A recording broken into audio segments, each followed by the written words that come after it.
Marc Bogic, bonjour. Bonjour. Alors, vous êtes l'heureux président de la Société d'Histoire de Voipy, association voipicienne. Voilà, une vieille association de Voipy qui existe depuis 1988. Et j'y ai adhéré dès que je suis venu à Voipy en 1989, au début de mon travail à la mairie. Oui, parce que d'après ce que j'ai cru comprendre, vous avez œuvré pas mal d'années à Voipy, donc vous connaissez bien la commune. Alors, expliquez-nous en quelques mots, quelle est la finalité de cette association ? La finalité de cette association, c'est de faire connaître un peu l'histoire de Voipy au maximum de Voipiciens et de personnes de l'agglomération messine. Alors, est-ce qu'il faut nécessairement être extrêmement bon en histoire, être féru en histoire pour en faire partie et pour éventuellement suivre les activités qu'elle propose ? Non, on est une association très populaire, c'est-à-dire que les activités que nous proposons sont des activités certes scientifiques au sens lorsqu'on fait des conférences d'un bon niveau, sérieuses et tout, mais on fait aussi des activités plus ludiques comme les voyages historiques. Alors en 2003, la municipalité a lancé en collaboration avec la Société d'Histoire de Voipy un gros événement littéraire qui n'est autre que le Salon du Livre d'Histoire, qui a lieu le temps d'un week-end en novembre, le dernier week-end de novembre ou le deuxième ou troisième. Parlez-nous un peu de cette manifestation qui au cours des années a vraiment fait partie du paysage culturel de la région.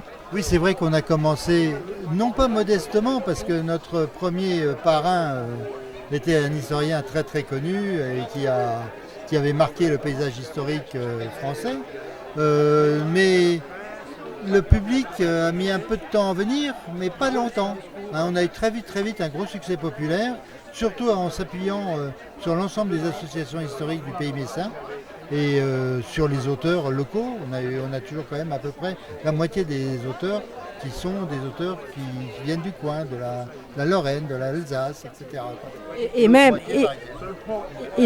de France en fait. L'autre moitié vient de la France entière, que ce soit de Paris, du Midi, etc. Donc je dirais qu'on est large en renommée et donc ça attire des gens. Alors qu'est-ce qui s'y passe exactement, ce salon du livre d'histoire ?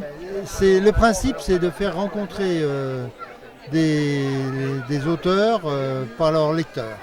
Ça, c'est la base.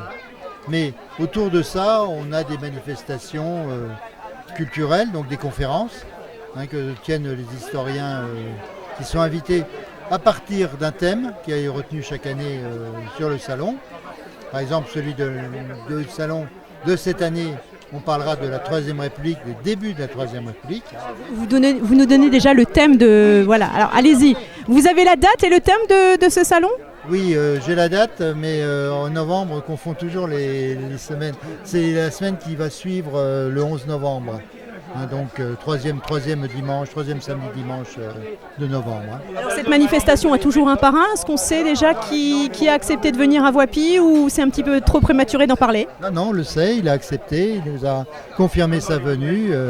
C'est un membre de la famille Napoléon Bonaparte, voilà, qui donc sera le parrain de cette année, de ce salon, ce qui tombe bien, puisqu'on est quand même dans le bicentenaire du décès de Napoléon Bonaparte. Alors il faut bien préciser que cette manifestation est accessible aux amoureux d'histoire, mais aussi aux amateurs, et pourquoi pas aux enfants ?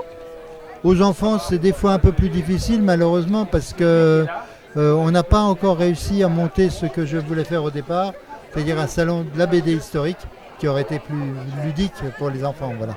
C'est un projet qui va peut-être voir le jour un jour.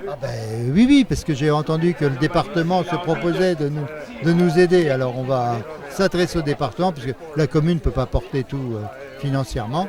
Donc on va leur demander de nous aider financièrement pour agrandir le projet. Donc on croise les doigts. On croise les doigts, exactement. Merci beaucoup.